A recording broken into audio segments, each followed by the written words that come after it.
Calcul de la surface, soit delta, le domaine compris entre CF et les deux droites x est égal à A et x est égal à B.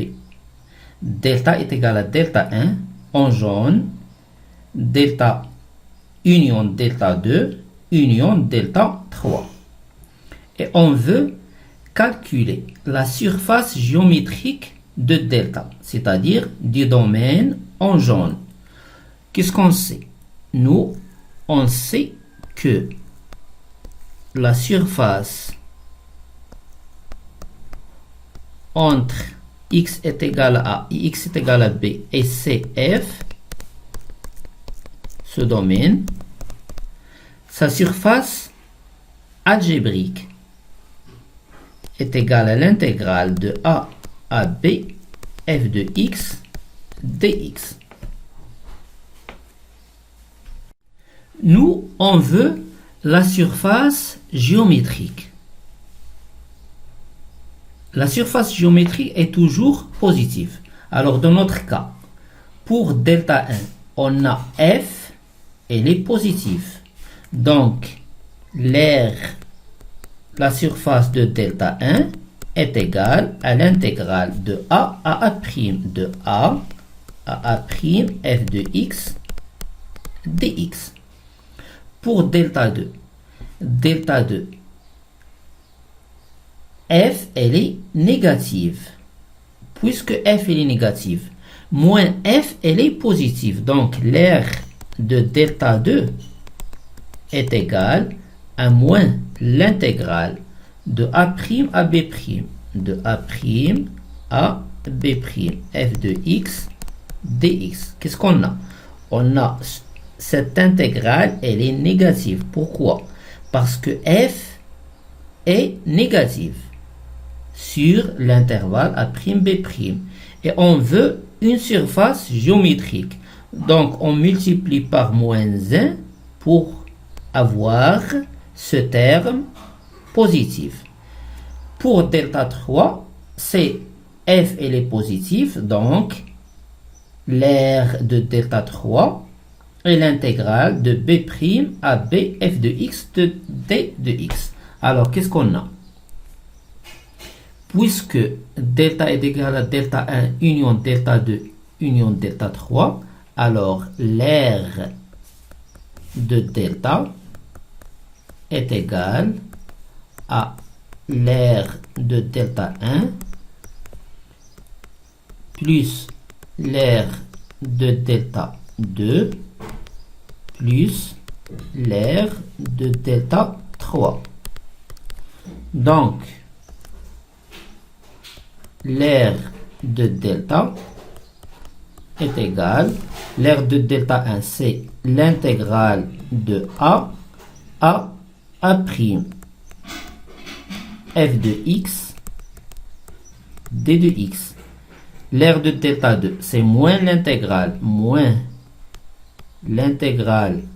de A' à B' f de x d de x plus l'intégrale de B' à B f de x d de x. Alors, d'abord, f elle est continue sur l'intervalle AB. L'aire de delta est égale à l'intégrale de A à B, la valeur absolue de f de x d de x. Alors, sur l'intervalle A', f elle est positive, donc la valeur absolue de f est égale à f. Sur l'intervalle A'B', f elle est négative. Puisque f est négative, la valeur absolue de f est égale à moins f sur l'intervalle A'B'. Donc c'est moins f de A' à B'. Pour l'intervalle B', on a f positive, donc la valeur absolue de f est égale à f. Donc c'est plus l'intégrale de B' à B, f de x, d de x. Donc en général, l'aire de delta et l'intégrale de a à b, la valeur absolue de f de x, d de x. Ainsi, pour déterminer l'aire de delta, on est tenu à déterminer le signe de f de x sur l'intervalle AB. Alors, pour calculer l'aire delta, on étudie le signe de f sur l'intervalle AB. Exemple, soit f de x est égal à cosinus de x. Delta est le domaine compris entre c de f et x est égal à 0 et x est égal à p. Alors, x est égal à a et x est égal à b. Donc, a c'est 0 et b c'est pi. Qu'est-ce qu'on sait? On sait que l'aire de delta est égale à l'intégrale de a c'est 0, à b c'est pi, la valeur absolue de f de x, c'est-à-dire la valeur absolue de cosinus de x dx. La remarque nous dit il faut étudier le signe de f sur AB. Le cercle trigonométrique, on a ici l'intervalle 0 à pi. Et on a ici pi sur 2.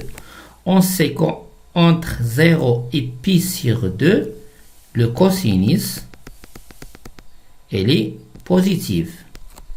Et entre pi sur 2 et pi, le cosinus, elle est négative.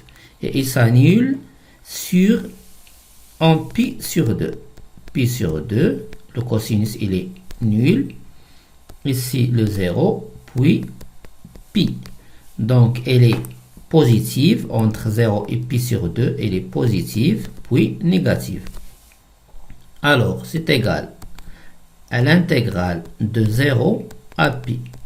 Le cosinus entre 0 et pi sur 2, entre 0 et pi sur 2. Le cosinus il est positif, donc sa valeur absolue, c'est le cosinus. Cosinus de x dx. Entre pi sur 2 et pi. Le cosinus il est négatif, donc la valeur absolue du cosinus, c'est moins cosinus. Donc c'est moins l'intégrale de pi sur 2 à pi cosinus de x dx. Alors, on sait que la primitive de cosinus, c'est sinus, même chose. Donc, sinus entre 0 et pi sur 2, ça donne ici sinus pi sur 2, c'est 1, moins 0, c'est 1, moins sinus pi, c'est 0, moins 1, moins 1, ça donne 1. Donc, la somme, c'est 2. L'aire de delta égale 2. Évidemment, en unité de surface UA. Donc, l'aire de delta est égale à 2 UA. Maintenant, on va calculer la surface algébrique pour voir la différence. La surface algébrique entre CF et x est égal à 0 et x est égal à pi, c'est l'intégrale de 0 à pi cosinus de x sans valeur absolue, cosinus de x dx. Et c'est quoi la primitive de cosinus? C'est sinus de x entre 0 et pi. Sinus de pi est égal à 0. Sinus de 0 est égal à 0. Donc, cette surface est nulle. Alors que la surface géométrique n'est pas nulle. La surface algébrique est nulle. La surface géométrique n'est pas nulle. Il faut faire attention. L'aire compris entre deux fonctions continues, f et g, sont deux fonctions continues sur l'intervalle AB. La fonction f en rouge et la fonction g en vert. Et on veut déterminer la surface comprise entre CF et CG et x est égal à A et x est égal à B. Donc, delta est égal à delta 1 union delta 2. Alors, l'aire de delta égale à l'aire de delta 1 plus l'aire de delta 2. On sait que la surface géométrique, elle est toujours positive. Pour delta 1, f est supérieur à g. Donc, c'est l'intégrale de A à A'. L'intégrale de A à A'. F de x moins g de x. C'est-à-dire que f de x moins g de x, il est positif. D de x. Plus, pour delta 2. Delta 2, g, elle est supérieure à f. Donc, c'est plus l'intégrale de A' à b, g de x, moins f de x, d de x. Donc, en général, l'aire de delta est égale, compris entre deux fonctions, c'est l'intégrale de A à B, la valeur absolue de f de x moins g de x, d de x. Alors, sur A', on a f est supérieur à g. Donc, la valeur absolue de f moins g est égale à f moins g. Sur l'intervalle A', B', f est inférieur à g. Donc, la valeur absolue de f moins g est égale à g moins f. De la même méthode comme pour une fonction, avant de déterminer l'aire compris entre deux fonctions, on doit déterminer le signe de la différence des deux fonctions.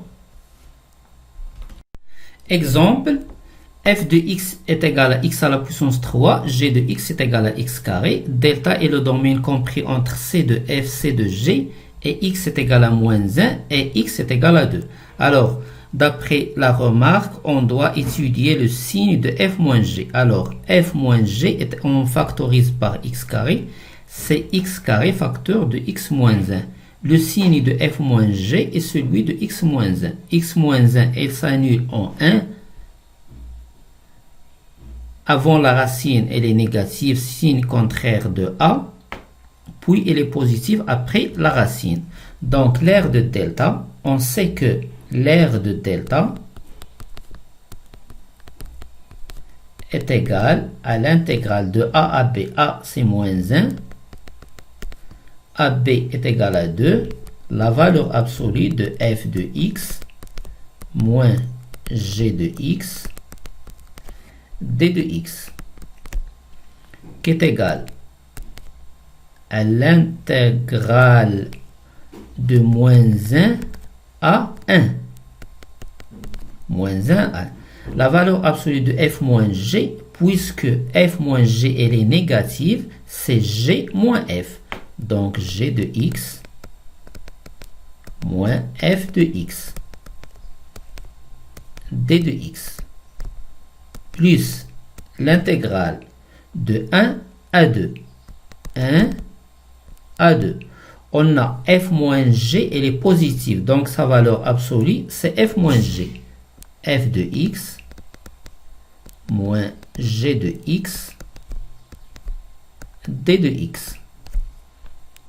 Donc, c'est l'intégrale de moins 1 à 1 G, c'est x carré, moins f, x à la puissance 3, dx, plus l'intégrale de 1 à 2, x à la puissance 3, moins x carré,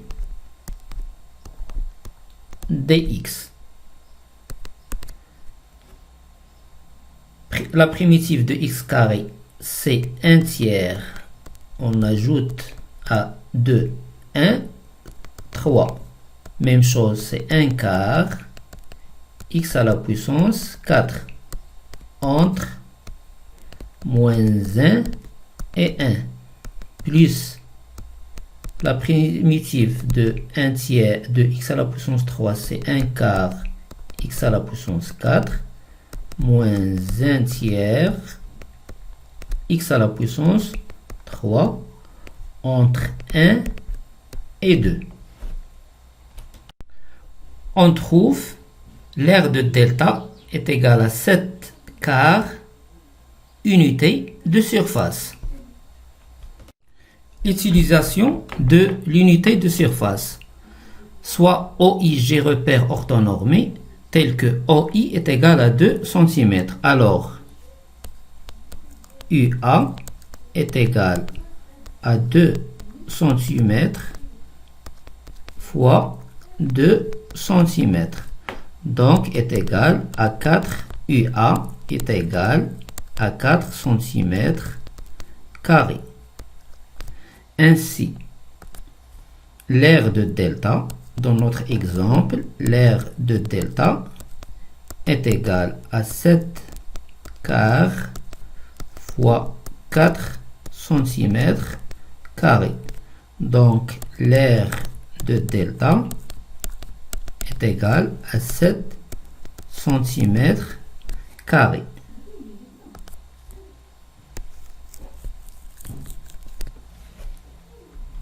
Géométriquement, UA, on a 2 cm, 2 cm. Ce domaine est UA.